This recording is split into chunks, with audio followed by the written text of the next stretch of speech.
సంగారెడ్డి జిల్లాలో విషాదం చోటు చేసుకుంది. బావిలో పడి ముగ్గురు మృతి చెందారు. కంగ్టి మండలం బోర్గి గ్రామంలో బట్టలు ఉతకడానికి వెళ్లి ప్రమాదవశాత్తు బావిలో పడి ఆ ముగ్గురు ప్రాణాలు విడిచారు. మృతులు తల్లి సావిత్రిబాయి, కూతుర్లు నిఖిత, నందినిగా గుర్తించారు స్థానికులు. ఇక మృతదేహాలను స్థానికులు బయటికి తీశారు.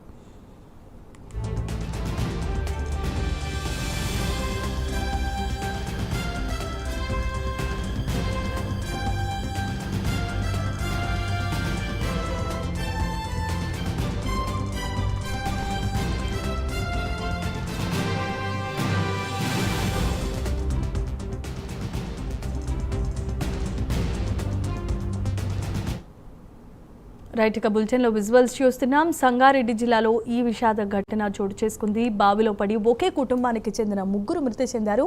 కంగ్టి మండలం బోర్గి గ్రామంలో బట్టలు ఉతకడానికి వెళ్లి ప్రమాదవశాత్తు బావిలో పడిపోయి ఆ ముగ్గురు ప్రాణాలు విడిచారు. మృతులు తల్లి సావిత్రిబాయి, కూతుర్లు నిఖిత, నందినిగా గుర్తించారు. ఇక మృతులను స్థానికులు బయటికి తీశారు.